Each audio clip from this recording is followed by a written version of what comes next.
I've got another interview for you guys today. So this AT through hike thing, it's always about the hikers, their needs and all this kind of stuff. But for a hiker to truly be successful, there are people sitting behind the scenes that are delivering things to them and setting up shuttles and helping them out and there to give them a high five and moral support. So today I am going to share with you the interview I had with 3 spouses of thru-hikers from the class of 2024. It's awesome. Get ready. All right. I am super excited to have you guys here. We have Will, we have Josie and Sue, and you guys are going to learn why they're here and who they are in just a minute. But before we get started on this awesome chat, and it's an AT related chat, I wanted to just reach out to everyone. So many of you have said to us, how can I help out? Oh, thank you for making all those vlogs. What can I do? What can I do to give back?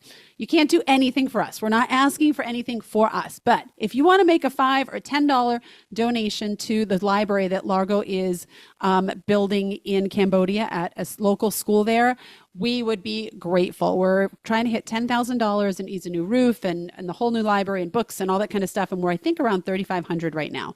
So even if you can just give a couple of bucks, we would greatly, greatly appreciate it. We'll put the link in the bio, the link in the description below if you want to make a donation. And thank you for those of you who have already donated. We've gotten a lot of books so far, and we've gotten donations towards different things that need to be done at the school. So we really, really appreciate it. The school is very, very special to us. And if you want to learn more, there'll also be a link to the video about when we were at the school volunteering, so you can get a kind of a deeper feel for the community there. All right, let's jump in. I have before you 3 AT thru-hiker spouses. And they're ready to hear to tell you the good, the bad, and probably some ugly about what it took and what they had to go through. Because you guys have heard me say it a bazillion times. I really, truly believe I am a strong, independent, powerful woman, but I still truly believe that I could not have done this as I did in completing the whole thing without the help of Will. It was a complete partnership. And I'm forever grateful. No crying, Will. Forever grateful. And I know that both of your spouses said you guys were absolutely fabulous support. And so if you're watching this and you're going to be leaving a spouse, a partner, a boyfriend, girlfriend, whatever behind while you go, I hope this video really helps you to kind of give you a deeper look into what it means, how to support your thru-hiker, but also, you know, it's a lot on you to be left behind and what maybe these 3 people did that helped them get through it, because, you know, you're missing the person and they're out having this adventure and trying just to survive every day. And you're home going, okay, you know, I miss them. You know, what do I do? How do I support this? Especially none of the 3 of you have done this hike before, which I think is really interesting. So you don't have a point of comparison of what it's really like out there. So let's get started. All right, first tell me, you can tell us your name and then tell us the trail name of the hiker that you were supporting in no particular order. Okay. I'm Sue Tokel, and I was supporting my husband, Gentle Yeti. I'm Josie Montanez, and I was supporting my husband, Ivan. Trail name, Ivan. I always have to do that one. And hi, my name is Will. I guess adopted name was Sherpa Will. I still have not legally adopted that name. And I was supporting Lovely Sunshine and Captain. All right. So let's start off by, what was your first reaction? And maybe you're the one who came up with it and suggested it to your partner. I don't really know. What was your first reaction, either when they suggested it to you or you brought it up to them? Were you on board? Were you like, that sounds crazy or unsafe? Or were you like, please get out of the house? I could really use a break from you. Will, don't answer that one. All right, let's roll it. Go for it. Well, Eric and I had been doing a lot of hiking, and we like these adventures. And he had brought it up, and I didn't really realize it was a lifelong dream for him to do the AT. And well, I really wanted to go, but we have 2 dogs and the house, and we both couldn't go. And then I really sensed he really didn't want me to go. So I said, I said, and he gentle, yet he's a quiet soul. So I finally was getting it out of him. I said, you really don't want me to go on this journey, do you? And he goes, no, I really want to do it by myself. And I said, okay. I said, I get that. He had just retired. So it was a whirlwind. He shut down his business, retired, and within about 2 weeks, we were driving to Springer Mountain. But we had prepped because this decision for him to do it was about 1.5 to 2 years before we And actually. Sue, how long have you guys been together? We've been married 35 years. Okay, so that's a long time. So were you Wait, offended so, when he so that's kind of wanted crazy to go? though. Oh. Yeah, that's insane. So you thought you were going all along, and then all of a sudden you got Oh kicked to the no, curb? no, I really wanted to go, and then he kind of really didn't. But so I knew a year in advance that I wasn't going, and then I got my son's in the Navy and got orders to Poland. So then I got my son's dog on top of our dog, and then I knew that it was not going to happen. And were you okay with it, or were you annoyed at first? Like, wait a minute.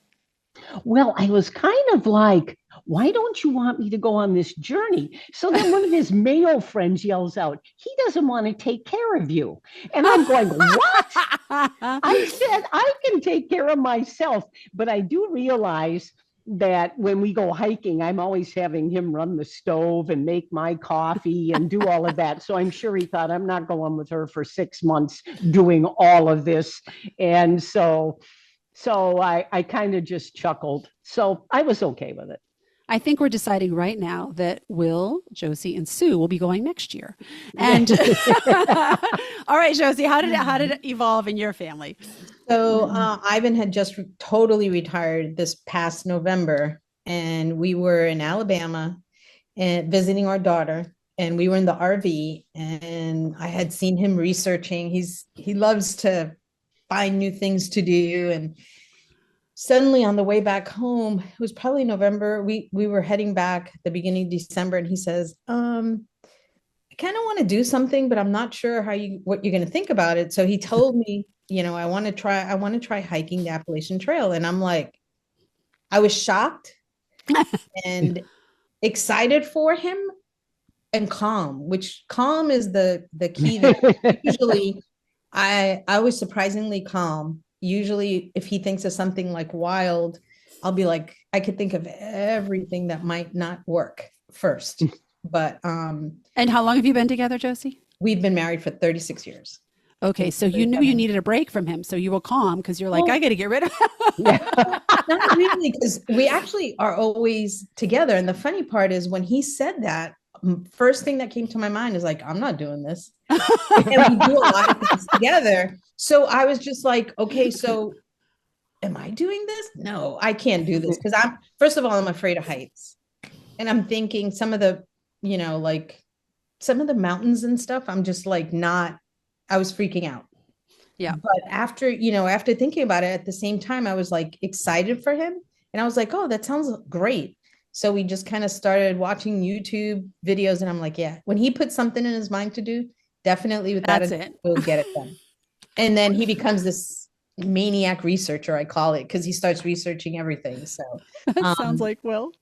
Yeah. But initially I was surprised at my reaction more than anything, honestly. And then surprised that I don't think he even knew much about the Appalachian Trail. He just saw it and something new and exciting to do. So I was like, okay, I'll help you.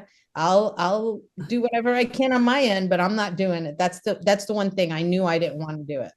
So it's interesting. I mean, it's interesting because, all three of these hikers that we're talking about made it all the way. And so something in this scenario of what we're all sharing here, it contributed to them making the whole way. I mean, I really think that that's very, very interesting that you were outside of your norm. You said normally you were just super calm. Like maybe you just knew that, this was right for him or whatever. In some kind of weird, odd way, it just came that way. Well, and because he likes doing things all the time, not necessarily something like this, a huge hike like this, knowing that he was retiring and he's never not done something. Yeah. Was like, he has something to look forward to, which was kind of neat at the same time. Yeah, there Yeah. are quite a few people on the trail that I spoke with who had just retired. And I'm not retired, but I think it sounds like a really cool way to start retirement.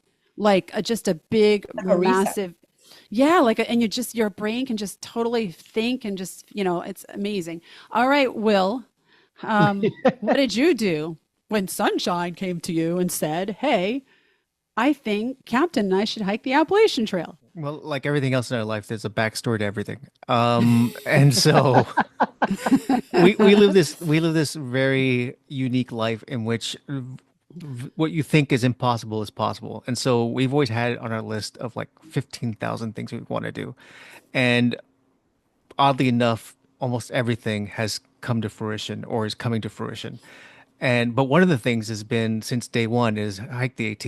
And that was more my idea That than was his yours. dream. Yeah. Well, I wouldn't call it a dream, but more an idea and like a cool thing to do. And you were like, I'm like, I don't want to sleep maybe. in the woods and poop outside for 6 months. No, That sounds I wouldn't say that. I terrible. would say Why more would you so. want to do that? I think you were game for a long distance hike, but like in some place interesting, like Yeah, like the like Camino, where I can Japan. sleep in a bed at night. Yeah. Not to Like, say that the AT's not right. interesting. I mean, I never was particularly thrilled about necessarily like doing the AT because I wanted the cultural experience of we'd been outside the US for 10 years and I wanted to hike someplace where I could get the cultural experience. In hindsight, I'm super happy it was the AT because if there was another language or food or money or anything that to deal with, I don't think I could have done it. Yeah, So I came to you so and I said this. You when said, this that's all my dream. happened, no, I was game because I knew, that the timing worked for you and for Captain, and I knew that it did not work for me. And I thought, there's a lot more out there in terms of, well, if I don't do the AT, whatever, because I know Sunshine does not like to do anything twice. And so once that's off her list, that we're not Except coming making back to babies. We did that twice. it. Yeah. Well, yeah. Only twice. That's it. Only twice. Only twice. So anyhow, um, yeah, it worked out, and I was super stoked for it. And just like how Ivan is the one to do all the research, I usually in He our is. relationship is the one to do all the research in our family. So when I started saying, well, let me just do the research on the tents and everything else, you're like, no, I know what I'm gonna do. I know what I'm gonna wear. I know what's gonna be on my back because I need to be ultralight, whatever that means, but I need to be Yeah. there. And I was just totally just removed from the process, which was very it was I was just like, okay, so this is how it's going to be. It's not going to And it's be very weird because I don't me. really like doing the research and I hate doing gear stuff. But I went down that rabbit hole and then he was like doing like halfway research when he had time. And I was like, oh, no, we're not going that way. I'm not going to carry that. That's 2 pounds. I'm not carrying 2 pounds. Yes.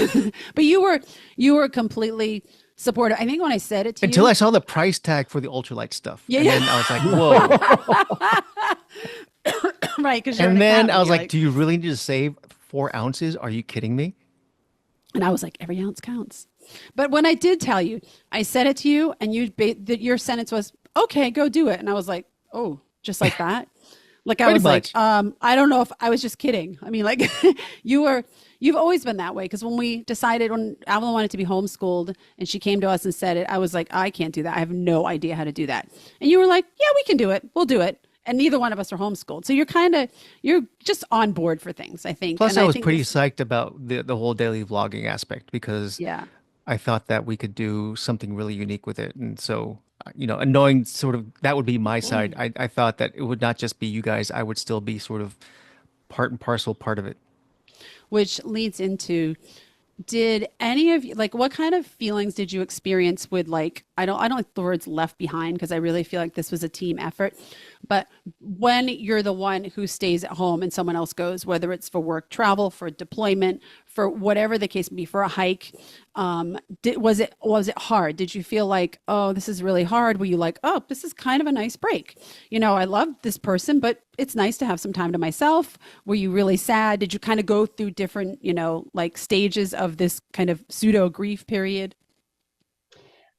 No.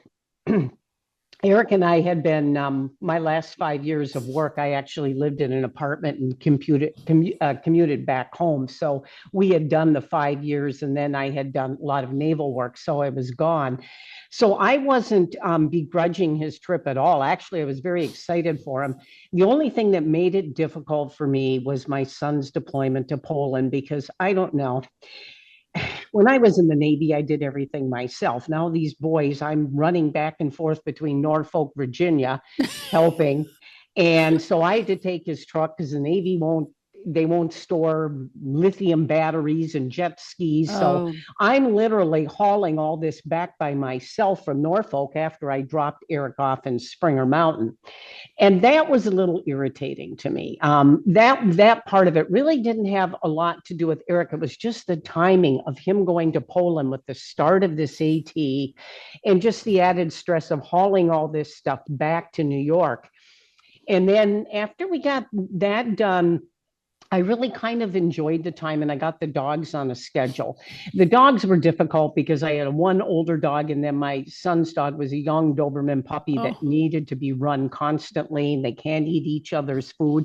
I mean, I felt like I had oh. 2 year olds. I It's really like you did. I had felt like infants again. I had infants and then they're up at 5 in the morning. So, I mean, I Oh, got on a routine, but I canceled a lot of folks. A lot of people, all our friends were really into him doing this trip. I mean, we had a large email chain and all of these pictures going oh, that's and people awesome. wanting to come and help me. But the problem that you'll find if you're independent and you can live on your own, it's fine. And so what happens is people want to come and stay at my house. Well, that's double work Right, because right. when you well, it is because then you've got people here and cooking and trying to entertain, and I got the darn dogs, and then one dog's up at 3 in the morning, 5 in the morning. So I canceled everyone coming to our house except for one friend who came from Minnesota that I've known since seventh grade, and she helped. But you can't ask all your friends, can you please cook, clean, run the dishwasher? I Right, got to right. clean the Walk the dog kennel. dogs. I Right, right. mean, it was really, if I didn't have the dogs, it would have been a piece of cake. I would have Yeah. just had a ball. The dogs were just a lot of extra work. And I've learned if we do a hike and we're not together, he does one again alone. I am not going to have plans with anybody visiting. I had to make them cancel. And that was the hardest thing actually, were these two dogs. Other than that, I had a good time. I I meditated. I hiked every morning. I think Will, when we get to you, Will, we'll have a chat about maintaining the cat and having to move different hotels and stuff with the cat. Josie, do you have a pet? Yeah, we have two labs. Oh my gosh. Oh, So can you relate to what Sue's saying? So, in with regards, we dropped off Ivan, and I say we because my son-in-law and my our two grandbabies came with me to drop him off because my daughter had a work trip and she was, I think, in Utah or something at the time. Literally left the morning we dropped off at the airport and then took Ivan over to Georgia.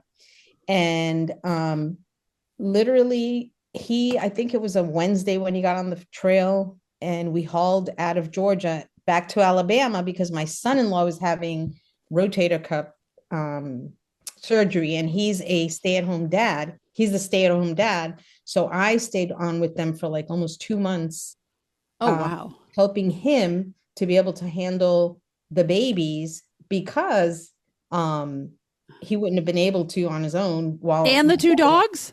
no, I left the dogs here Oh. with our dog sitter. We have a dog sitter that Oh. comes in. One of our labs is really old and we don't take him to the kennel or anything. So that was okay. But it kind of like being able to help my son-in-law and my daughter kind of made that first month and a half transition go kind of quick.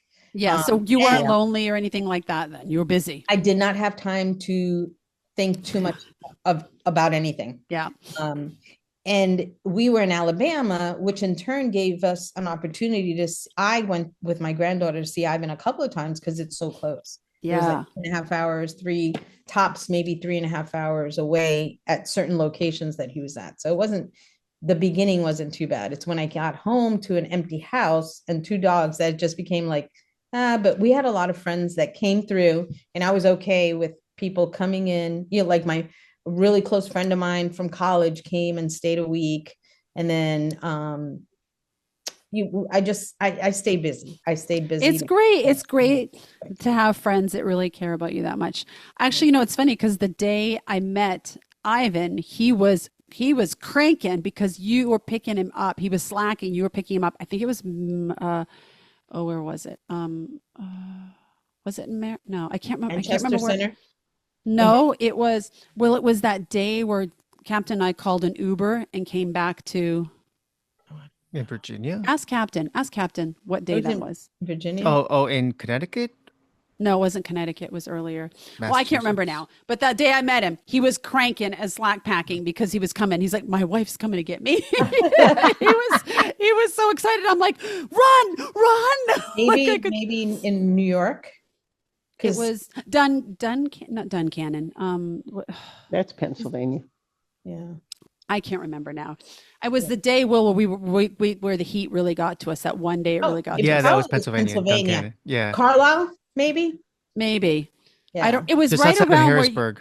it's right where you go into those flats through the Cornfields.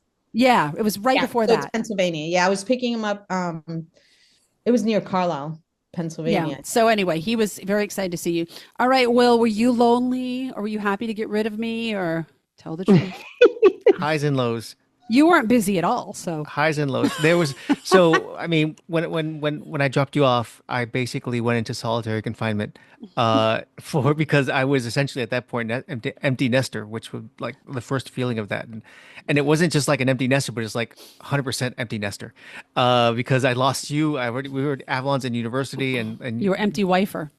I was empty everythinger, and then I went straight and just buried myself into work and the vlog, and so every day was like a 16-hour day excursion into like my day routine, and then my evening / early morning routine, which was editing the vlog. So I was like a machine, just pumping out stuff every single day, and it was great for a while because I've never been alone. I mean, initially I thought to myself that this was going to be a great exploration of self, that I was going to have time to go ahead and just be alone, get into some meditation, get into my thoughts, maybe get back into running because I had issues with my, that just time didn't work out, and I had issues with my knee, but I was optimistic that it'd work out.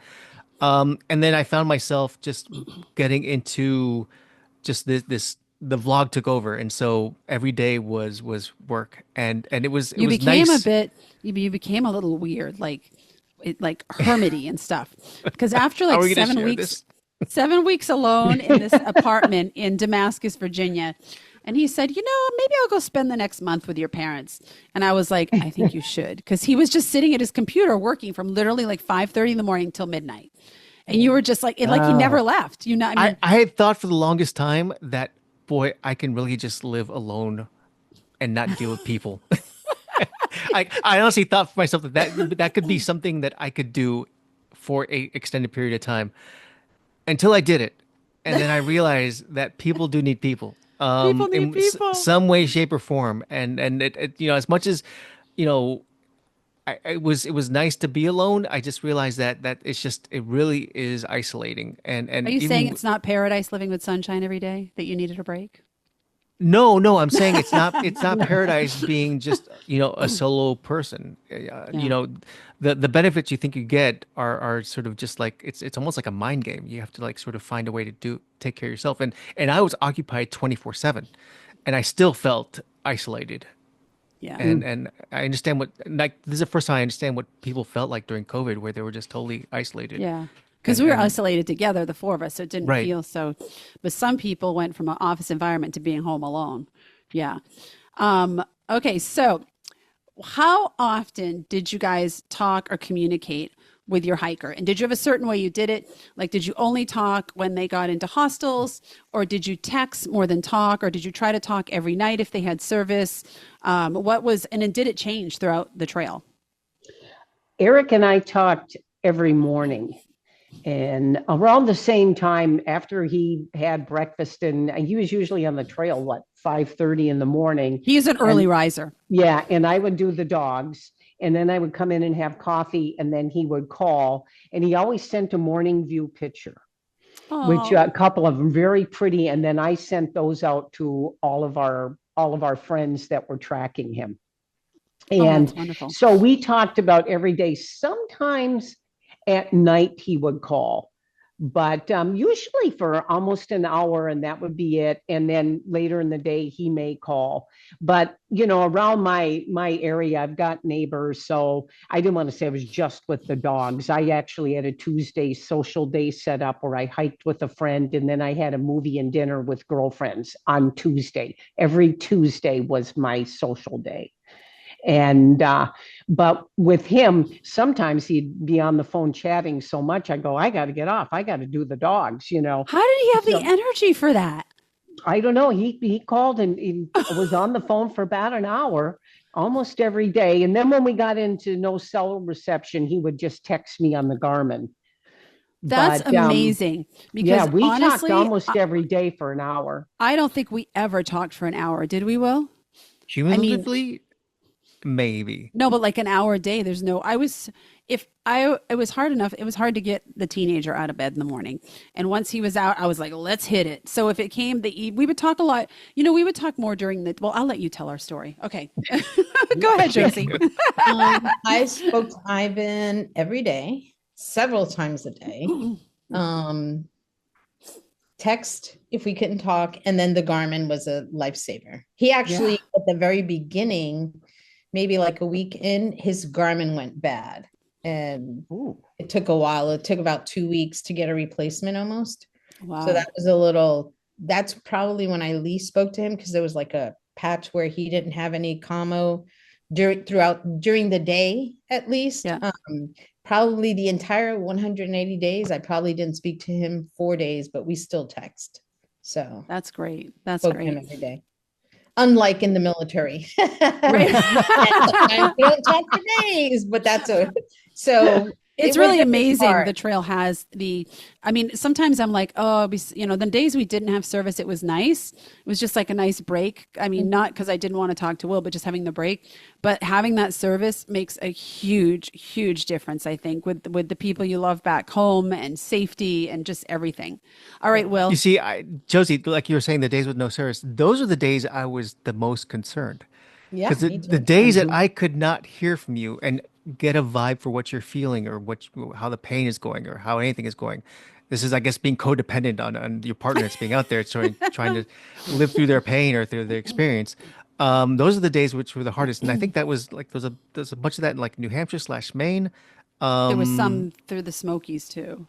Yeah. yeah, but there was always a spot because that was back when Catherine was doing homeschooling, and so you Yeah. always found a spot. But Yeah. you know, what I did, what was in terms of talking, I think I if I could not speak to you because just I knew that you were going uphill because I knew the off limits.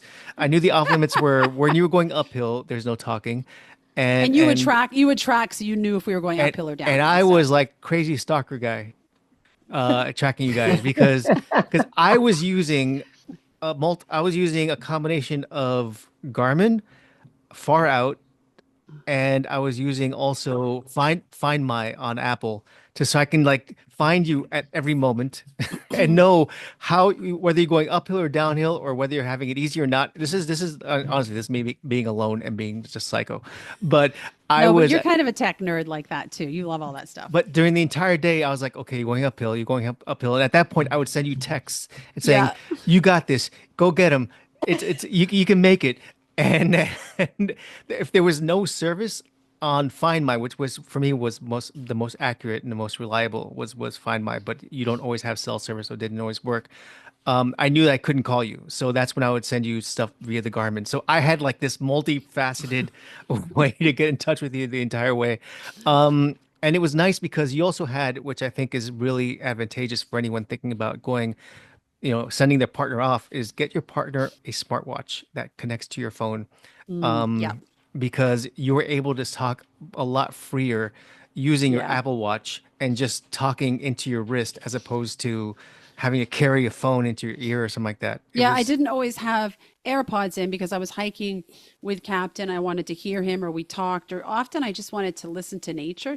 I didn't listen to as many books or podcasts as I thought I would. And so having the watch, it was so easy to talk with you rather than, especially if it was cold and trying to dig the phone out and hold on to it and walk and hold my poles. And I think we did most of our talking during the day when we were either hiking on flats or downs. Mornings are really difficult for us, and nights I was so tired that there was just nothing left in me to talk. And so it usually happened during the day. And like you said, you'd check and be like, okay, she's going on an uphill. I don't want to call her now. Because if you called me on an uphill, I would say, you better have something to say because you're not getting anything from me except heavy breathing. Because Ivan would send me like if he wouldn't be able to talk, call or anything, he'd be like, he'd send me a text through the Garmin, check if you see me, because sometimes there was no somewhere along and that's how we figured out the Garmin was going bad, because there was no connectivity. And that was like you said, Will, it's kind of harsh when you're trying to find where they're at and you don't see it and you're like, what's going on. I have somewhat experience with that while he was in the military. So that, gut feeling, I just start doing my little prayers and stuff. And then I'll feel tranquility, but sometimes it was very, it was a little nerve wracking, especially on a day that, that path they're taking is not the easiest one. I think that's really important that you shared that because, as the hiker, I was not worrying about Will. Is he safe? Is he okay? And that's something that we have to just take care of ourselves out there and what we're doing. And I had Captain as well, but that's something that you guys are kind of, tasked with, I guess, is that you don't know what we're going through at the time, always, especially if you can't find us and you're worrying about us, are they okay? Did something happen? And that's something I think is really hard to kind of, I can't imagine what that feeling must be like. When I put myself in that place and knowing the type of person I am, I would be like, oh my gosh, I don't see him on this. I don't see him on this. I don't see him on this. He's in the Smokies. There's supposed to be heavy rain, so I'm sure that part was really, really difficult for all of you. The one time, well, there were a couple days at the end, the only time on the whole trip I was really nervous out of a few medical situations he had was when they were closing down and they decided to summit on October 6th instead of the 7th. And they had to do a lot of miles. Yep. And 23, 17, 18 days. And Eric had lost a lot of weight. And I knew that when he told me how much he weighed, I said, you're not eating enough. And they were hiking in, and Eric was with the four, but Ivan and Oz and Frozone, he was the slowest. And it was night, and he calls me, and he's hiking with a headlamp on in pretty, rough terrain. I never got off the phone. I stayed on the phone till he got to the group. And I was pretty concerned there because one fall and, you're so close to finishing your goal, it could be over. Yeah. That was the only time I was really concerned because I knew he was exhausted and really out of energy. And that I would not get off the phone. And then he did this at least 3 nights. So the rest of the group must have been in their headlamps too. So that was the only time. From what I recall, there were some days at the end at that 100-mile wilderness, they were, because it was getting darker a lot earlier too. Yeah, we were with them for a couple of days, and we got to one place before them one night, and Captain and I were setting up in the dark, and they all came in like a half an hour after us. But I will tell you, they all did sit down and eat. Captain and I are like, I don't want to eat. And they started eating. We're like, okay, we'll eat. You need to be eating, but you're so tired. But that 100-mile wilderness, there were some hard, long miles, and it was dark. It was just like the only way, we were going to make that possibility of it closing, right? Now, how often did you guys see each other, like physically in person? Eric and I saw each other, I think, only 3 times on the trail. Well, when I dropped him off, I hiked the approach trail with him. And then I didn't see him again till High Point, New Jersey. And that's when he had this spider bite. So we we medically handled that. And then I saw him at Bear Mountain, New York, which is, both of those places are only an hour from our house. And I just saw him for lunch. And then I saw him in Lee, Massachusetts, West Beckett. And I have military friends there. We stayed overnight with these folks and we changed out his winter gear. And then from there, I didn't see him again until Katahdin. Now, do you feel like that was a good amount? Do you wish you would have seen him more or less, or that was a good balance? That, I think with the dogs and having to kennel and do that, I think it was fine. If I didn't have the two dogs, I would have hiked some of the sections with him. Mm-hmm. How about you, Yeah. Josie? For when I was in Alabama, I saw him probably about 3 times total, at least once a month, those first 2.5 months or so. And then Hot Springs, I saw him, it was my birthday, and I was only supposed to see him one day, which turned into 3. I helped him slack back. And then I saw him in our daughter's birthday and his birthday are 2 weeks apart. And she came to visit, she came to check on me. And she's like, Mom, how close is Dad? And he was about an hour and a half away. And she's like, let's go. So we I love it. just for dinner. So she got to see him. And then New York in West Point, I saw him there. And then Manchester Center. Oh, and Carlisle. I probably saw him 4 consecutive days because he took 0. We have really good friends that live in Carlisle, and I stayed with them for about 5 days. So I got to see. Do you think that was a good amount? Would you do more? Would you do less if you had to do it again? Anytime I can see Ivan, I'd be happy. So that would be totally fine. If it was more, less, no, I would keep it that number or more. Yeah. How about you, Will? How often the longest we ever sunshine? The longest we went without seeing each other was like a month or 28 days, I think it was. That first, yeah, we went like, I think I just wrote about it. Actually, I think it was like 26 days. And actually it was hard, but I actually highly recommend it for people starting out to not see their partner if they can go a month without seeing them, because it really makes you find your trail way and your trail legs. You don't fully have them after a month, but you really have to get into the trail mindset. And although I didn't feel like quitting or stopping when I saw Will, I can see how if I had only been 2 weeks into it, how I might have been like, oh, this is so hard. And, and depending on who you're with for a partner, Will wasn't going to say this, but they might have said, oh, it's okay, stop, and I feel like looking back on it, I'm glad, at least for our situation, that we went a month. And then after that, how often did you see us? After that, I think the most we went without seeing each other was 2 weeks. Yeah. And there were stretches where you would be at where I was staying in Damascus, and you would take a 0, and then I'd slack you for a couple of days. So we'd go like a week under the same roof, essentially.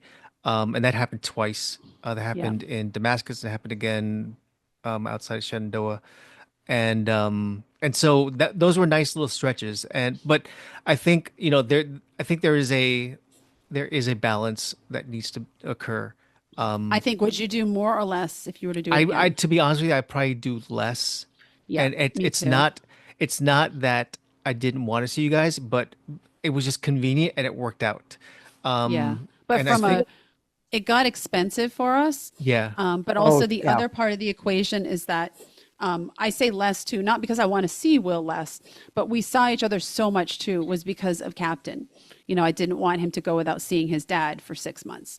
I didn't even want him to go the month that he went. And so we saw each other more than we can go without seeing each other. We don't like it, but we can do it. I just didn't want him to do it. But then it got costly because it wasn't like you could always, the hotels got expensive. Mm-hmm. There weren't always hostels. He had the cat. So it was easier. Like you'd be like, I think I'm going to take a 0.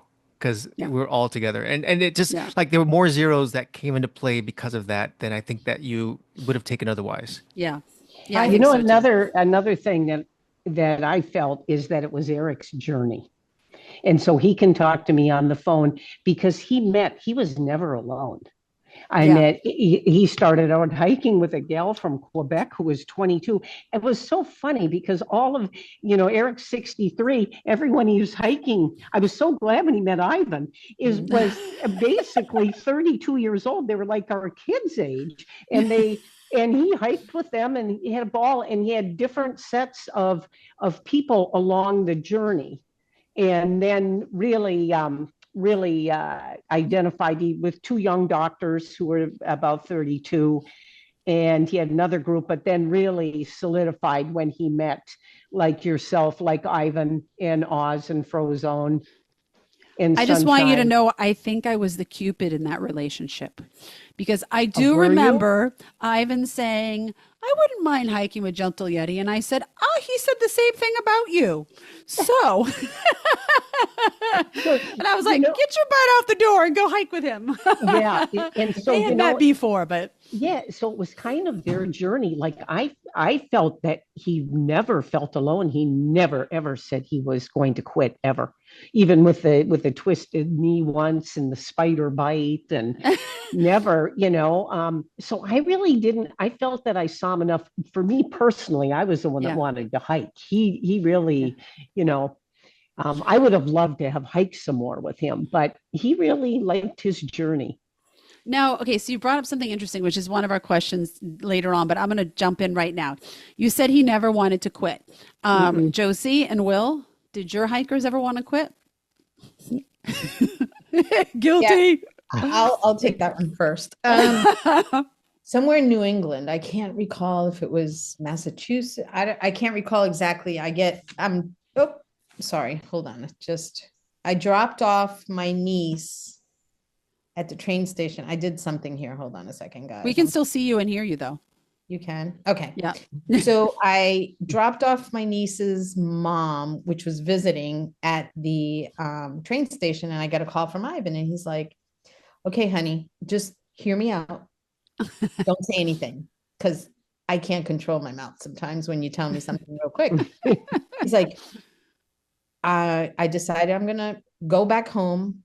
Tomorrow I'm catching a train from here and I'm heading home. Don't try to come and get me. Don't try to convince me otherwise. This is what I'm doing. And I was like, you're doing what? No, this is not. You get your butt back on that trail. Yeah. And because honestly, we had tons of conversations. He decided to do this beginning of December. So January, February, March, we're in the preparation of this whole AT. He's training, he's doing all his own, all the stuff. And he suddenly decides that he's going to quit. Well, one of the things that we did throughout these 4 months of preparation was, if you call to quit, what exactly are we allowing you to quit for? Like, is it going to be because you just feel like quitting? Or so we got to the decision that if he was ill, yes. If he got hurt, no doubt about it, he would get off the trail. If the weather, like last year in Vermont, the previous year Vermont got crazy, you just don't keep on going, with the weather. It's terrible. Or if something happened back at home with us, the kids, his mom, or anything like that. So my first question to him was, what happened? Did you get hurt? Or, he's like, no, I'm fine. And I'm like, well, you're not fine if you want to quit. Something's going on that's not allowed. I changed the locks, honey. Yeah. So, he's like, you see, I didn't want you to say anything. This is what I'm doing. And I'm like, I love it. Totally shocked, because that's not the way he usually says things, and we talk about it or whatever. And at this point I have no say, according to him. So I was like, okay. So we hang up. He's like, that's what I'm doing. And he hung up. And I'm like, this is not normal. I don't know what happened, because we never, on this end, that's another thing, we don't know what's really going on. Right. You may not be, a lot of times you may have had emotions or stuff going on, or things in your head that you haven't even shared, because you don't even understand it yourself as a hiker, what's going on. Yeah. So later on in the day, he called me and he says, yeah, I'm going to catch this train. And I'm just like, honestly, my faith is very strong. And first thing I do is go into prayer and just talk to God, please help me understand what's going on or whatever. And then he calls me the next morning. He tells me he met he was where he stayed at. He spoke with someone and they happened to pray, and he's decided he's going to go up to Vermont. Once he gets to Vermont, then he's coming home. I'm like, ooh, that's a couple of days. Okay, that There you sounds, go. you're giving yourself a chance. Okay. Never heard anything else again. He's like, honey, I decided I'm going to do this. And then I Oh, guess that's great. amongst, he met Gentle Yeti, and he was like, oh, I met someone that has, it's kind of funny. We have the same headphones, some of our jackets, he found, Recent retirees. yes, recent Yep. retirees, totally like-minded person that was like, oh, I'm gonna push through. So I think meeting up with Gentle Yeti helped him understand he can do it. If like he can do it, I can do it, we can do it together. And they didn't always hike together all the time, or finally, I get way beyond that point, they decided we're going to continue to the end, which was wonderful.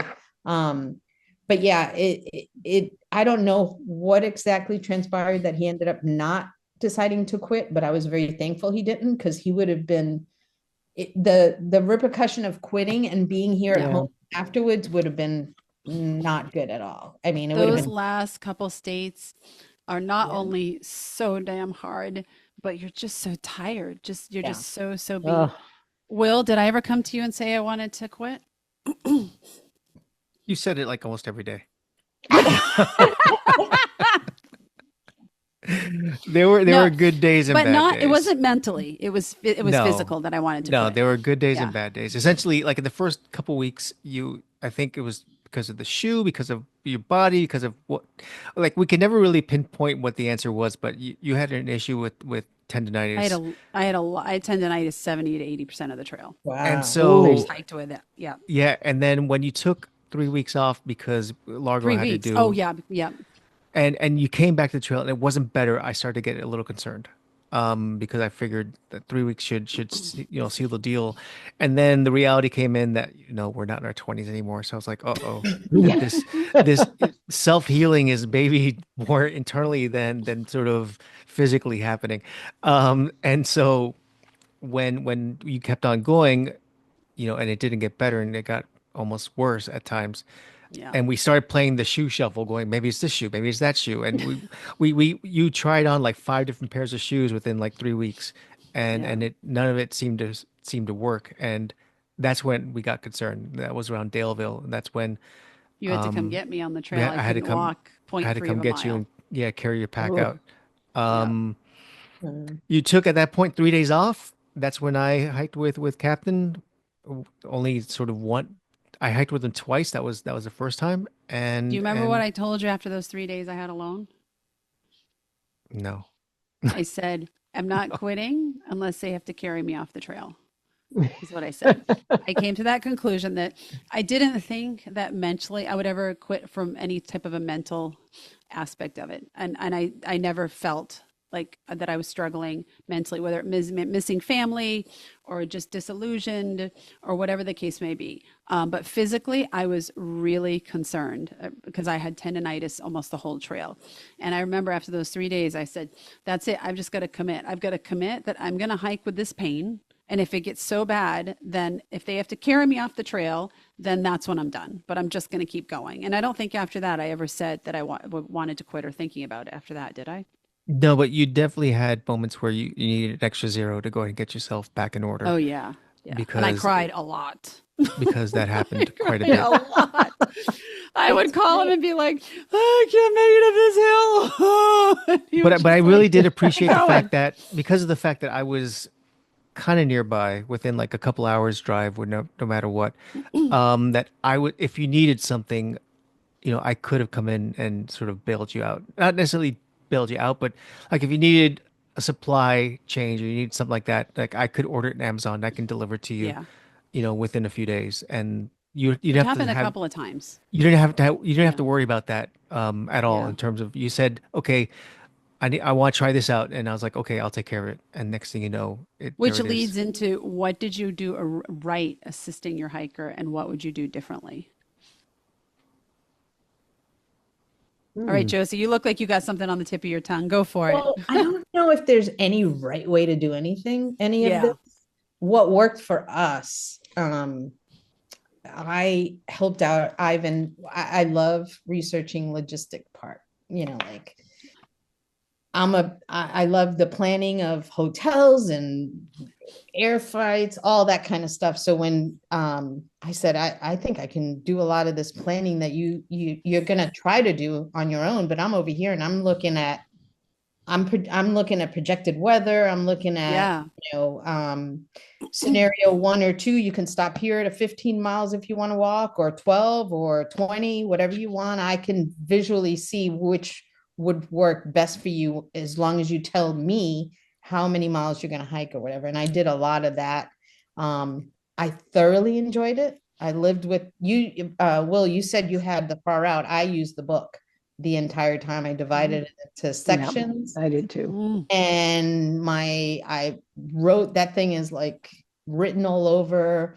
I met verbally on the phone a lot of amazing people throughout that experience. And I think being able to help him out, find the hotels, kind of just took away some of the preoccupation he might have had. And I think that made it a lot easier for him to be able to do his part, the part that you guys have to walk, beyond the trail. Yeah, that's definitely helpful. Yeah. Will did that from time to time with us too. And, there's like 5 things we have to think about each day, like where we're going to get water, where we're going to sleep, what the weather's like. It's not that many things. And we're out there walking the whole day, 10, 12-hour days, but it is a lot. Yeah. Even though it's only 5 things and it's the same 5 things for 6 months, it's so nice when part of that is kind of taken from the equation. When we were in the Whites, Will would text me the weather for the next day. And he was using a Whites special thing. And it was so helpful to not have to worry, am I going to have service? Am I going to this? Am I going to that? That's a great. I don't even recall. It wasn't the Weather Channel I was using, because that was unreliable. It was the AT. I can go into the AT, pinpoint exactly the area. ATweather.org. Yeah, that's what I was using. What was the one you used in the Whites? Do you remember, Will? Just because people are watching this and I don't recall. I can't weather. remember which the Whites were. Something for different. Weather. It was more specific. I can look at my search history, and then maybe put it to the if comments. I remember, I'll look and see exactly what I used, and I can text it to you. Now, was there anything you would do differently, Josie, that you would not do, or do something you didn't think was helpful, or something you wish you would have done? Or even maybe something after the fact that he mentioned and said, I didn't think about it at the time, but this would have been really helpful. I can't think of anything. Like I said, we were just doing things that work for us. So Josie was perfect. Okay, Sue and Will, you better step it up. No. Hold on, time out. I'm not saying you're perfect. Saying by any means it was perfect. It was what's working. Let me explain one thing. This is important. Every day was different. Yeah. That's like the crazy part. Like what worked in the, like in Georgia, definitely didn't work in Tennessee or in North Carolina. So it wasn't about anything being perfect. It was, I was literally living off the seat of my pants every day for whatever he was telling me, where he was at or what he was experiencing. Because the whole thing of, I'm going to hike and, I'm going to camp for the next 3 days, and then call me, can you find me a shuttle? Because I can't, I need to take a 0 today. So it's like, all right, here we go. Flipping. Will had some of those moments too. I'm like, get me off this mountain. I'm going to die. By no means, we're not talking about perfection. I'm talking about what worked for us. There is no perfection when it comes to AT. No, every it's true. day is different. And that's something very important to note. There is no perfect shoe. There is no perfect this. Far out, the web version is not better than the book. It's what works for you. Right. And I think people go on all these Facebook groups and they say, what's the best this and what's the best that? Well, I always give this example. On the last day, you're hiking up to the top, going up Hunt and coming down A-Ball. Half the people will say going up Hunt is easy and coming down A-Ball is awful, and vice versa. There's no perfect way to do it. It's like what works for you. So I'm glad that you brought that up. Okay, Sue, what worked really well for you and what didn't, or anything you do different, or We, well, we basically watched a podcast. Oh my God, I must have seen it twice by a thru-hiker called Frozen. He's from Pittsburgh. Excellent day by day of his AT, and he was very methodical, laid out everything. And I watched his entire podcast twice, so I had a really good idea of the trail. And Eric watched two or three different folks. I liked him the best because he was very logical and methodical. And then Eric had all his research done and all of his equipment, had bought everything, all this Dyneema stuff. And then I had the AT guidebook, and we talked, and I just followed him along. He basically did all his shuttles and all of his all the shuttles, the transportation, the resupplies. I really only got involved a couple times making him rooms. He asked me, and then it was great at the end. Josie did it, so it was even better.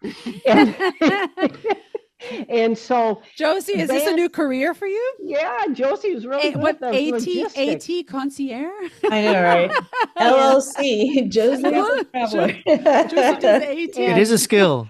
It's a skill. And so I made a couple of hotel reservations, and that was about all. I never called for any kind of shuttles or any transportation at all.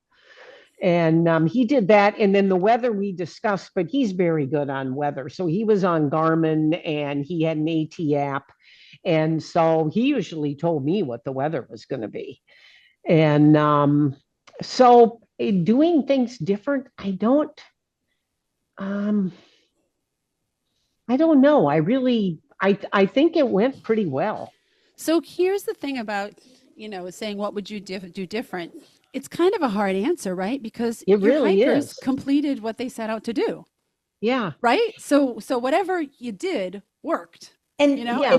I also The think other that, thing, oh, sorry. Go the ahead. other thing I will tell you that we did do a lot of prep, though, is I had all of the medical stuff, all the logistics, if anything happened. And we did do that. It did happen that he had to go to a community hospital and have an ultrasound on his leg done. I had that all set up. Our doctor called him on the trail. So for people, that is a good idea to know Yeah. if there is a medical emergency, how are you going to handle that? And like one of the things with our doctor calling him on the trail was he told him not to go to what we thought the problem was initially is not to go to like a ready care, because you needed to go to radiology because you had to have a ultrasound done. So that was good. So you're not wasting money going to a ready care and them telling you they don't have the equipment. Now you've got to go to the community hospital. And we also did do tick prevention. We're both on Lyme's protocol, so he had doxycycline with him. And he had a prescription from our doctor, and he did end up taking that when we got this. We thought it was a tick spider bite. So that helps. So some of the medical prep, I think is important for people to think about. I think that's really something great that you brought up, because it just seems logical that all of us, our spouses, could help and handle that. But anyone who's hiking alone, who doesn't have a spouse or someone back home, they should maybe make someone responsible, that their family member or friend or something, or a grown child or whatever the case may be, to be there and have their medical information if they need to call them to make an appointment. Because I can't even imagine trying to make an appointment from the trail for anything. Oh, Just yeah. seems I mean, I overwhelming, called, right? yeah, I called the radiology department at the community hospital, and they're right off the AT. This was right at High Point, Port Jervis, New York. So I knew they knew all about the AT trail. So they must see people coming off the And AT I think with people injury. might, if they don't have someone to help them out with it, they're just so tired and just mentally and physically Yeah. exhausted. They might just say, "Oh, it's no big deal." And that Captain was a had big to thing go- for you. Well, yeah, Captain had to go to the ER to get or whatever he went to get a line test, and I had to You had go to to go to the have Yep. ER and get your yeah, X-ray. I mean, yeah. there's a lot of things that I felt with you and Captain that I helped out, and I think it was more so in the beginning and in the end. In the beginning, because you were still trying to get your wits about you, and I felt like as the person in the chair, like I was able to go ahead and just take a little bit of that stress off of you to get there. And then as things went on, like if you were tired and wet and cold, you were just like, find me a place to sleep tonight. It's like I don't care where, and I would then just jump on, far out and look at what's out there, and then try and make sure that a shuttle was out there, or if there's Uber around there, something like that. I mean, that didn't happen too often, to be honest with No, you. but I remember one particular incident. We were not even 10 days into the hike in Neal's Gap, and we hiked 6 miles in the rain, and it was freezing. And Oh, I remember I had barely any service, and I was trying to call a shuttle, and it kept kicking out because I'm like, we have to get off trail. And I couldn't get any, it would have taken forever. And Yep. Captain and I were standing there shaking, like, we're freezing on the side of a mountain when it was pouring rain. And I called you and I said, I barely have any service. I need you to find me a shelter, a shuttle, and a hotel. I can't, it's going to take me hours. And you were like, okay. And there were And then you moments, had good service and you came back and you're yeah. like, the shuttle will be there in 45 minutes and this is your hotel. And I'm r- so grateful for that particular moment. Like it was so, so helpful for us because I was so cold that I was having trouble thinking. And I'm also responsible for a minor as well, and I can see how mm, you could get so cold and we had proper gear and so just up in your head and just that you do make a mistake, right? So yeah, well, you can having get these people, hypothermia. yeah, Yep. Yeah. And then there were moments where, like when we were together and like for a couple days, and I saw that you weren't feeling well, and I forced you to do the things that you didn't want to do. Like I yeah, took you to the you urgent did. care to go do the X-ray because you just I want to wouldn't have lay gone. down and do nothing. And Yeah. I get that, but I'd rather know what the issue is than sort of you continue to walk on it because it could have been, prolonging Yeah. beyond the You trail. made me ice when I was just Yeah, too and, tired. and I didn't want so, to. And those are the things that I'm grateful that I was able to be there for because, I like you could you have done it alone? Yeah. But Why you would have have to? been right. You know, there would have if been you a lot have of the ability to smiling. have help, I mean, it takes a village. Like this, if not everyone has that, but if you have the ability, and I also think, it brings us joy helping other people.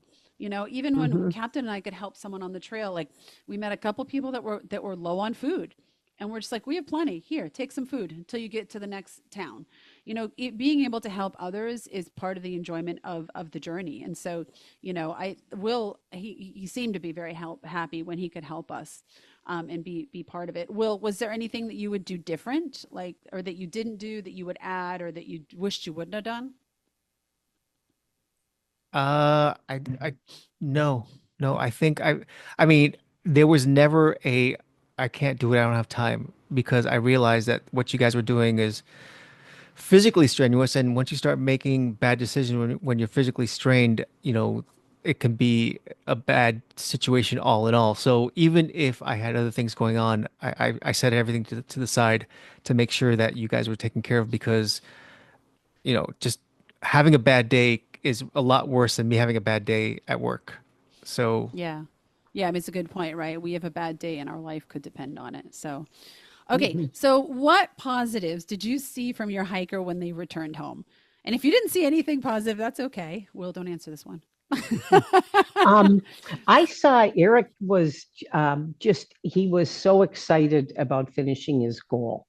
And he was like, I told my friends he's like a celebrity. All of our family from Minnesota and every friend we had was calling him.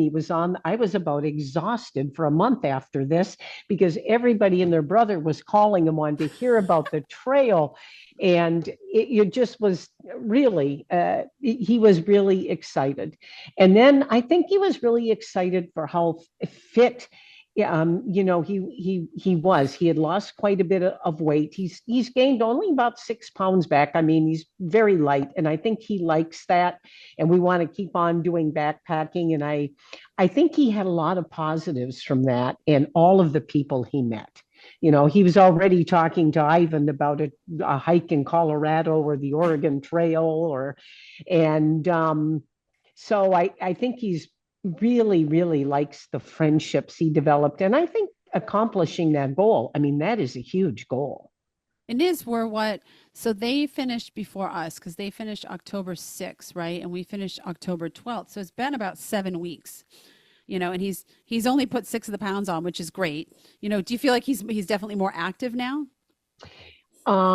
Yeah, well, he hiked all the time before. I think it was just, how people get as you age, just a little bit too Yeah. much overeating.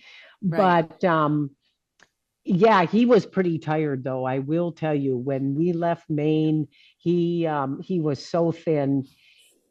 He slept a lot. When we got home, he slept a lot. And he could not, but one of our medical friends told us when you lose that much weight and over, that kind of physical exertion, he said, you're just not going to sit down and completely pig out and gain 25 pounds back. And he was right. He's only gained about 6 pounds back. And when he got home, he slept and he just could not eat much, which I found really interesting. But it was very true what that medical person told me. That's Really very did interesting. happen. Yeah. How about positives that you saw in Ivan or changes or anything? I'm going to say a jump start on healthy eating. Even though I know he ate tons of junk on the trail, but he came back, he lost 46 pounds. He was lighter. He was feeling good about being lighter. Mhm. Probably, I saw him, he was probably the weight when we first met. I mean, he was 25 years old. He was 175 pounds. So, healthier. He went on this journey, which it turned into a journey of gratitude. And I mean, just all the people he met along the way. And I think it all brought the journey together. When he came home, he was talking about the different people he met. It's like everything was so very positive. Mhm. He was a lot more tranquil. He's a happy-go-lucky. Ivan has always been happy-go-lucky, but there's like a sense of I don't know, peace, like a really deep inner peace. To me, that's all positive. Yeah. The calmness. I mean, it's a whole lot of stuff all, bundled up together, I guess. The kids, when we got back, a friend of ours had done a surprise party and invited some of our friends, and our son flew in and everything. And he was just like, it's like he got off the trail, and the gratitude continues on. So, being able to do that has been amazing. Yeah. Will? Well, besides my wife now having this incredible hiker body, um, I still can't bounce a penny off my butt like a Kardashian, but I'll get there. That was I, my goal. I think, I mean, for you, I think the biggest thing was trying to get it out of your perfectionist tendencies. Yeah. And And and being a and workaholic. and you're fighting that on your return, to be honest. But I think I can see the internal struggle on trying to sort of maintain the inner peace versus getting back into reality world. I mean, I haven't had the easiest transition back. I've just had a hard time with like the noise and the busyness and the fastness, and I had to jump right back in. And Captain had surgery. We had guests for 4 days celebrating, which was really amazing and wonderful. But then Captain had surgery, and I was in mom mode, and it was a major surgery, but low risk, but just a major surgery. And then I had to start making decisions pretty quick for our business. And I'm still having a hard time transitioning back. I don't want to live on the trail. I got so many great things out of the trail. I meditate more. I definitely take better care of myself. You go to the gym more and I'm everything going to else, the and gym it's every day. yeah. I'm hiking or taking long 3-hour walks at least 4 times a week. I am definitely hugging my people more. and really valuing those relationships, and spending more time with the people I love. But I'm still kind of struggling of coming back to my other life. I don't want to come back to it fully, and that's part of the struggle. Like I'm constantly trying not to overwork myself. But I would say that overall, I mean, I mean, I guess I shouldn't answer the question. Well, you should be answering, but I don't think, I don't think mine, I wouldn't say that my return has been as positive as Ivan and Gentle Yetis. Would you say? I would say that you've had a lot of things happen. I've had some other things happen You've had, that have nothing to do with the trail that have been really hard on me. And I have a friend who just but as far diagnosed as with Captain is cancer, and I'm just, concerned, yeah. it's Captain's it's a kicking whole butt. different world. I mean, he is. I'm not gonna say he's a transformed person, but he definitely has. He's matured more than I thought that he would do. And it's not that I'm looking for him to not be a kid anymore, but I think just the level of responsibility that he has for himself increased Yeah, I tenfold. mean, we should be talking about Captain in this too. Yeah, because it's not just me. You had two hikers. Yeah. Yeah. And you know what he does, which is interesting, is he's been taking walks about twice a day for about 20 to 30 minutes, which is very interesting and unsolicited from us. He just said, I'm going to go for a walk. And his school, because he started, 6 weeks into the school year, he's had to work 6 and 7 days a week to catch back up, and he's still not caught up. So his school is very intense, but he's recognizing he needs breaks, in that time, which I think is really, really amazing. I feel like the positives that came from the trail for him were really pretty fast. And for me, it's just a lot slower, because I feel like there's kind of this thing going on where the old me is trying to still get in there, and I'm fighting it. I'm like, okay, that person's not going to win. We're not going to overwork ourselves. We're not going to this. But the transition in him has been amazing. I noticed that like in the mornings, Ivan and I usually have like a cup of coffee. We're early risers kind of thing, but I've noticed you mentioned you kind of have quiet time. I've noticed a lot more of his quiet time. Yeah. And we talked about this yesterday, as a matter of fact, because he likes coming to different parts around the house or whatever, and whether it's reading the Bible, whatever he's into at the moment for 10, 15, 20 minutes, whatever amount of time. What I have noticed is I don't necessarily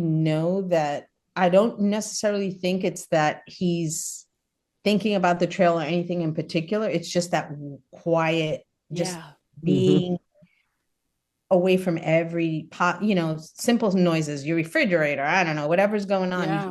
That power down of starting your day off with that tranquility. I noticed that in him like every morning ever since, which normally when he worked or he drove to work, I'm sure he had maybe that quiet time on his way to work, but I never saw it because he was on his way to work. But now since home, this is the first time that I see that transformation of just being okay with being within the solitude of whatever's going on in his mind or whatever. Yeah. So I think that the walking in the woods just puts you in that space, right? You just get used to it. You're like, oh, this is kind of nice. Yeah. Did you guys notice any changes in yourself, like from having that time alone when they came back? Did you notice any different changes in yourself, positive, negative, whatever? Go ahead. Go ahead. No, go ahead. I had a lot of downtime, which I really liked. I hiked every morning by myself when I had the dogs in the kennel. And then in the afternoon, I would let the dogs run. And like I said, I just had the one social day on Tuesday. I kind of liked having a lot of alone time. And I saw people, I have neighbors and my brother and sister-in-law, but I really enjoyed having one day a week where I really saw people and then hiked and read and listened to my podcasts. And I got into this WNBA women's basketball. So I had a hobby following, this new superstar, Caitlin Clark, and the Fever. So I did kind of have my hobby and I really enjoyed it. Because you think about it, when do we have this in our life? Yeah. Right? We have kids, we work, we have partners, we have, things that we need to do. Life is busy and fast, and there really isn't a lot of just quiet time. There And then isn't. once we get it, our bodies really like it. They're like, oh, this is kind of nice. It is. And to do your own thing. I mean, I Yeah. liked me some meals. I just had muesli cereal for dinner. I didn't worry about cooking for anyone. The house is completely picked up. I really enjoyed it. And now Eric goes, "Are you watching that women's basketball again?" See? Yeah. I love it. How about you, Josie? Did you notice any changes in yourself? Positive, negative, whatever? Um, I don't know. I've had free time myself, like Right. he would go to work and I'd be either working from home or so it wasn't the change isn't that drastic.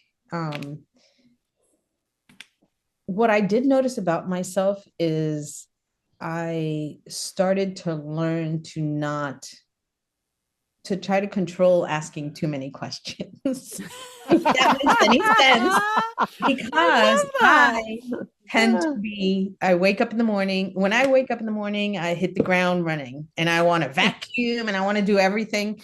Usually, since January on till right before he got off the trail, I kind of like stopped doing that. So I got back to when he left, I got back into my morning rush routine of doing everything I can in the morning or whatever. But when he got back, I noticed myself like since I see him so quiet, sometimes I'm like, I wonder what's wrong. Is he upset? So I found myself kind of pulling back and realizing, let him figure out what his day is going to be like, whatever it is, and then not ask a million questions. What are we going to do? Are we going to do this? Or what's going on? Are you okay? At the beginning I was asking, are you okay? Like one too many times. And I just got the look and I'm like, okay, I need to stop. Cause it's like kind of like in the military, they get deployed, we come back, they come back and we have what it's called an reintegration. And it's like a I think it turns out to be like a 5-stage thing that takes place within a period of a year. It's kind of like the same because the deployments are 6 months at a time. He was gone for 6 months. Some deployments are a year. So just being able to kind of like realize allowing him to do him and allowing me to do me. It's kind of like big for me because usually I'm not that way. I'll be like, Well, oh. I'm not that way either, Josie. I know Will is shaking his head, going, "Oh yeah, that's Jessica, Jessica and Josie, Jessica and Josie." And what's interesting is, Will and I joke about we're codependent, but I don't know if it's that we're codependent. It's just that when you're with someone for that long of a time, we've been together, I don't know, 27 years. You just become almost interchangeable, bobbleheads, and you're concerned if they're not speaking or something like that. And I think you both kind of have mentioned this, that one of the advantages of the trail is really that we're appreciating if someone's just quiet. Right. It's just okay. Mhm. There might not be anything wrong. It's not about us. They didn't do anything. We didn't do anything. We just need quiet, all of us. And so Will, how about you? me, Go ahead. honestly, that for me has been big because I'm okay with you being quiet kind of person. I need No, to me know. neither, Josie. I hear you. No quiet. No quiet. Yeah. Will?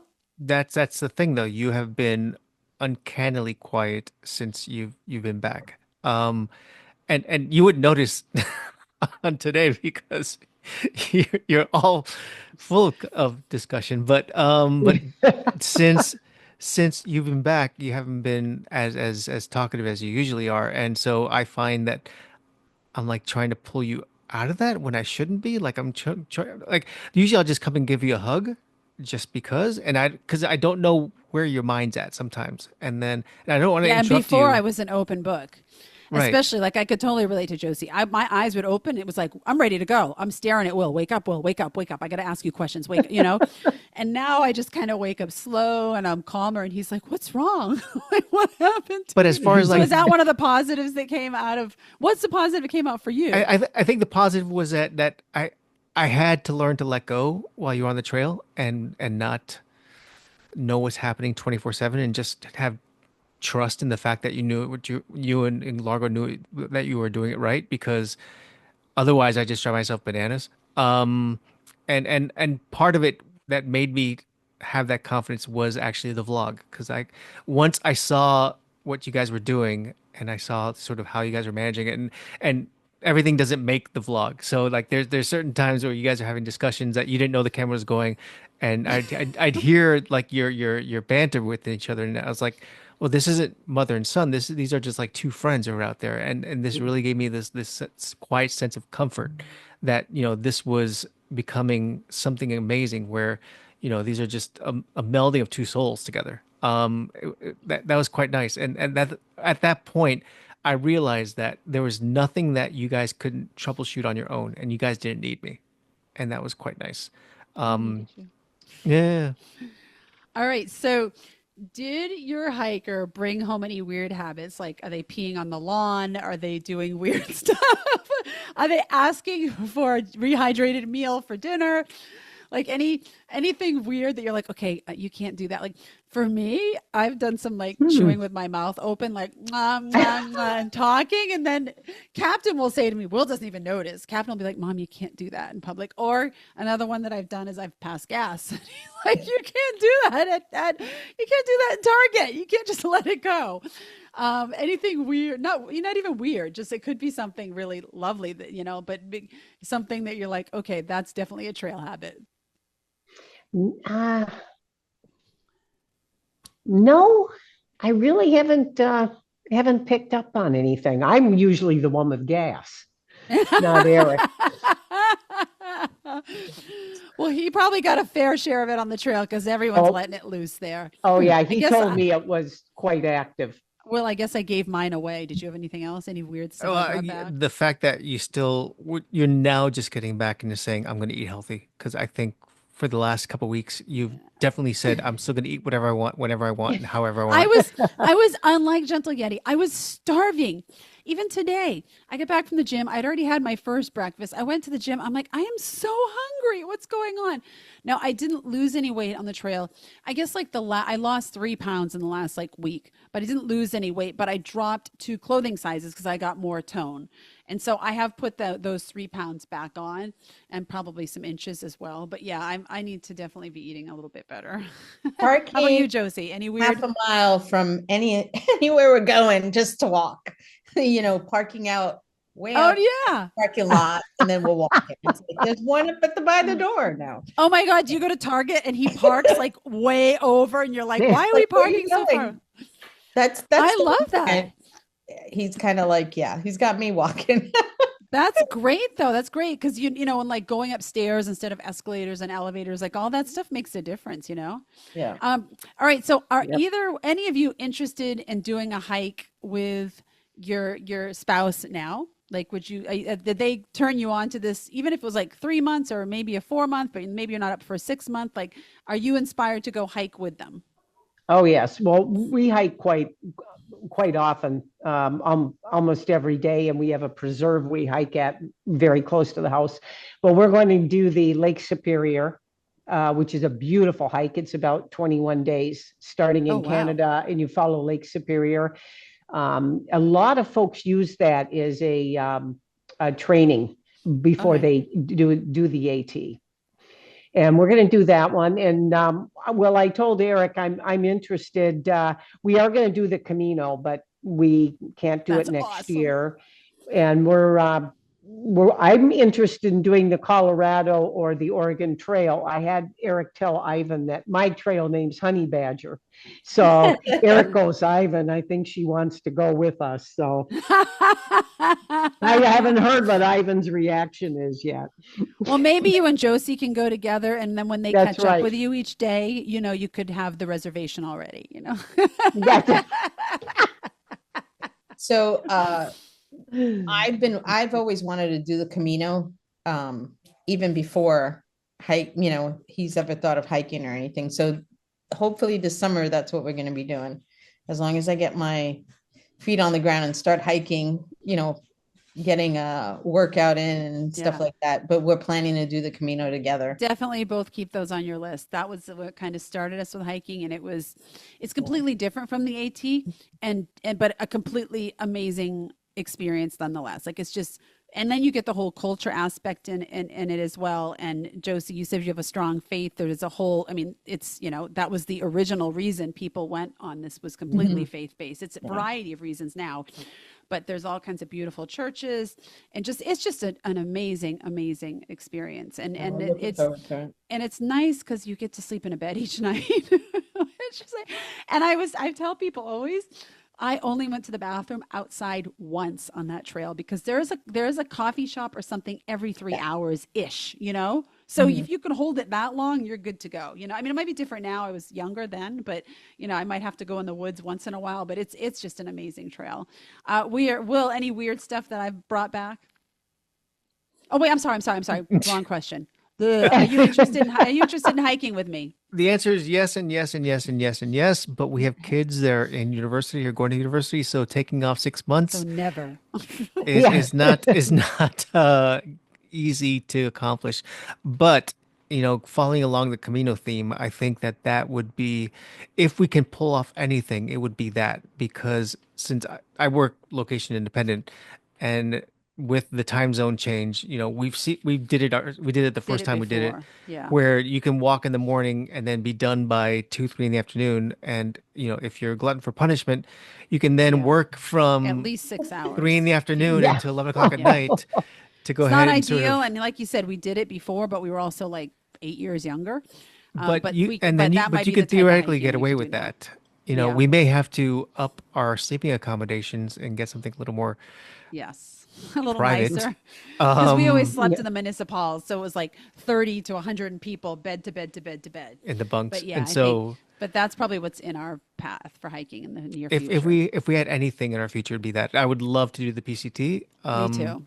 But I don't think it's any time in the near future. At least not for the next 6 years until we get the last one out of college. All right. Last question. Any advice you'd have for anyone that's staying behind while their partner hikes for, 4 to 6 or whatever months, or anything that I haven't asked you a question about, or something you think is worth mentioning for someone that's going to be the person that's, the person in the chair back at home? Hmm. I think basically having a plan, like, even though I had the dogs, I had, kenneling set up if I needed it. I had we had met with our doctors. I had the lawn mowing service because we have quite a large lawn.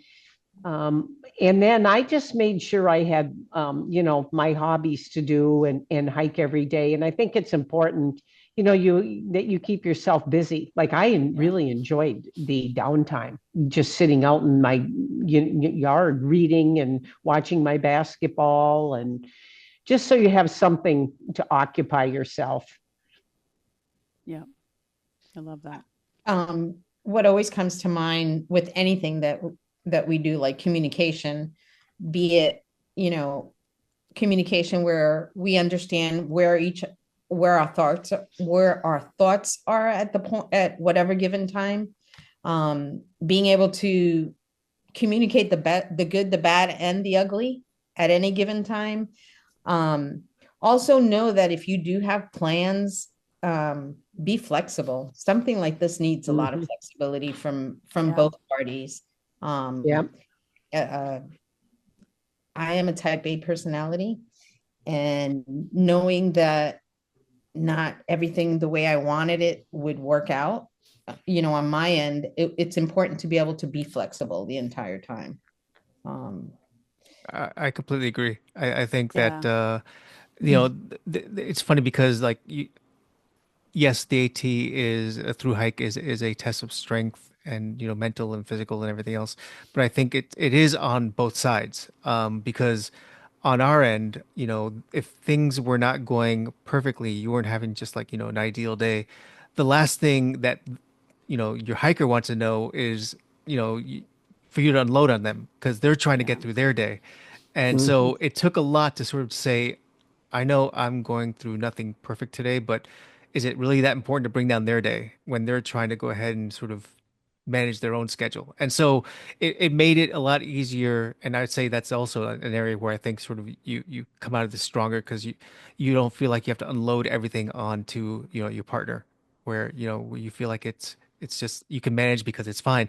And I think that that's a thing that you have to be able to say is that I'm not going to go ahead and give my partner all of my pain, which sometimes we just commiserate together because just Hmm. that's what we do. But I wasn't going to do that during this period because they have their own experiences they have to go through, and I don't want to suck them into my world. Yeah, And I I think totally agree with you because our dryer went out, the wash machine went out, and you I didn't even thought, know. oh, for God's sakes, yeah. And then the guy cutting the lawn was cutting it too high, and that was Eric's business was the lawns landscaping. Oh I no. thought, I'm not going to get into this chicken shit with him while he's Yeah. enjoying his trip. So we got a new washer and dryer when he came back And he's and he like, mowed the lawn how I liked it. So, but you're absolutely right. I just wasn't going to bring that up. I yeah. didn't see any benefit to it. I'm not going to get him worried about all this household stuff. And from like the hiker standpoint, I mean, we would worry about it or be concerned about Yeah. you, and that just adds. We're not angry about it. It's just natural to do that when you care about someone, and then our focus is lost off whatever that may be, and maybe it's just like not filling our water enough, and we're going to be fine, or maybe it's taking the wrong trail or whatnot. I know that Will, you were really good about when we did see you for a night or a zero, you always were like, let me take you out to dinner. Let's go on a date. And I think I only did that once. And I was like, I can't, Will. I'm just so tired. I just want to shower and I just want to lay in this bed and I don't want to move. I want to put some ice on me. And I know you were sad about that, but you were so, so understanding about it. And you know how I love to go out to dinner and I love to go on dates. So I think you really recognize like, wow, she's really spent if she's not wanting to go out for food, like something, we'll just order, DoorDash or something. I had Um, one request, and the only request was, because of just circumstances, it hasn't come to play, but it will eventually. Is that I said that once this is over, oh and yeah. we're done with the vlogs, and we're done with everything else, and all the work is done. I want us all to go on a vacation together because I felt like, it was time off for you, but it wasn't time off for me. And I feel like we needed time off together. And Yeah. so, and that's coming. I don't know We when, are going but it's skiing for a week. what's that? That would, We are that would going be skiing for a important week. because the whole time that Ivan was on this trail, all I was thinking was like, this is his job every day until he finishes. Right, Hmm. right. It's a It Yep. was 7 day a week it was job, right? literally Absolutely. like you It guys' is. job. It was like he needs to get from point A to point B today. And that was the important thing, for him to complete another day until And it it's was a done. long work day because it's not an 8 hour work day, Very right? It's Yeah. at least a 12-hour work day from the moment you wake up until the moment you go to sleep. That doesn't mean you're necessarily walking 12, but there's cooking and there's setting the tent up, and it's every single day of the week. And when the weather was good, staying lighter. I mean, Captain and I were doing sometimes 14-hour days. We weren't necessarily walking for 14 hours, but that's a long work day. I mean, I never in my life have I gone to bed at 7 o'clock at night. Like towards the end, we were like lights out by like 7:03. I was like, and sleeping 11 hours, it's just absolutely crazy.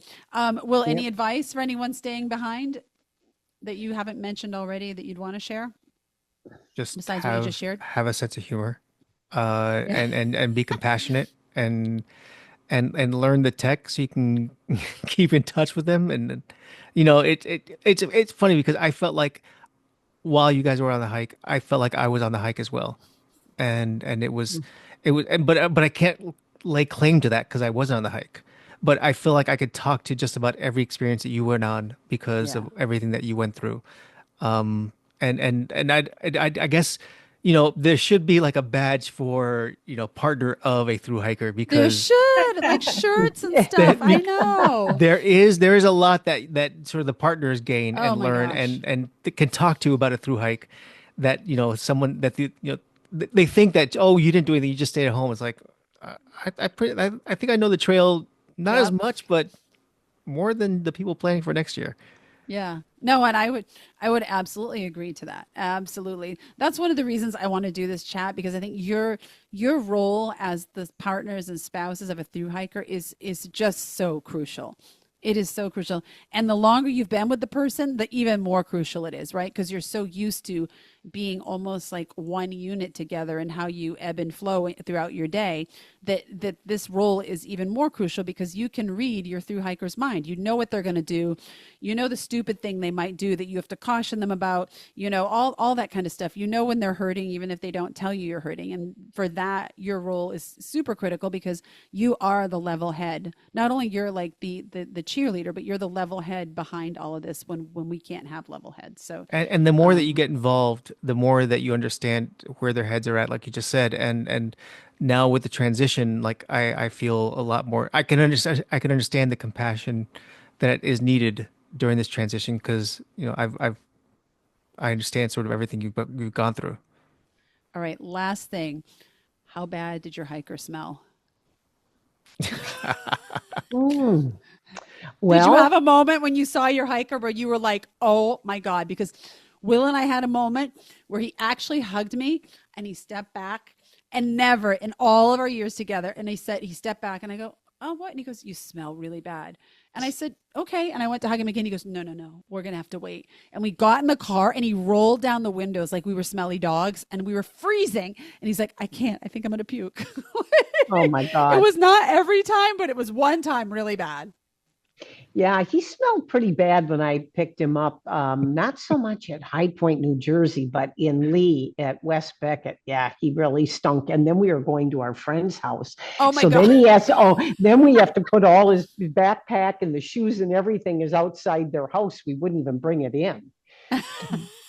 But someone on the trail, I think, told him about buying cheap vodka and putting it in with the clothes. And my God, did that work? We And didn't have he to. told me, and I did it too, and it worked. It worked It unbelievable. So I worked. said, we're I not did it throwing twice. anything away. Yeah, Yep. it worked. Josie, how about you? Was Ivan nice and fresh smelling, or did he have some moments? He had his moments. I don't know. I can't even think. I mean, we'd really have to go check and see if somebody did if anyone was fresh smelling, they probably didn't hike. Right?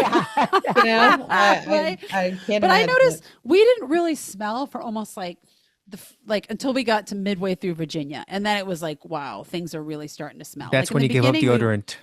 No, I never gave it up. I kept using it. I just Did you? sometimes forgot. Yeah, I didn't. Okay. I forgot on Monday and Tuesday and Wednesday and So here's a funny story with the deodorant. Ivan said, hey, I'm getting rid of, because he had gotten like some deodorant that supposedly have no scent because Yeah. of the bears or the whatever. bears. Yeah. And he says, okay, I chucked my deodorant. And I'm like, why would you do that? And he goes, because it's not making a difference. It doesn't make a It makes difference. no difference whether you wear it or not. You're still going to stink. To be honest, the yeah. armpits are the nicest smelling thing on the body. Really, after you've been out there, there are things that smell far worse. The worst smell on me was right here on the straps. That was the worst smelling part. And I couldn't exactly put deodorant on the straps to the bag, you know? So anyone who's watching this, yep, your hiker's going to smell. So, you know, maybe get some COVID masks, put some of those on when you pick them up. I mean, I even had said to Will, do we have any masks in here? You could put one on. Like, it just gets bad, you know? But I will say that I did hike beside the guys and I don't remember them being stinky. I mean, I was not close to them like you guys were, and I was not in a car with them. So they weren't the stinky guys on the trail. So you can know that there were people that would walk by you and you'd be like, whoa. But usually guys like around between 22 and 26, even Captain didn't smell too bad. All right. I am going to close it up from here unless anyone has anything else they would like to add. I truly, truly appreciate this. I haven't seen anything online that's talking with the spouses of thru-hikers. And I think that this will be really helpful because you really go into this not knowing, you know, what your role is and how it's going to evolve over time. And I think you all offered a lot of great insight. I thank you for your honesty, your funny moments, you know, your frank moments, all that kind of stuff, because I'm hoping it will bring great value to other people who are, you know, preparing with their spouse. And it does take a village. You know, single people do it all the time, but if you have a partner and you can really get them engaged and involved, and I'm assuming with you guys, it wasn't like they said, can you please do this? Can you please be engaged? Like you actively wanted to be involved. And I know Will did too. And I think that really, it makes it so much easier for us. So thank you so much for coming. Thank Yeah. you. You're welcome. It was fun.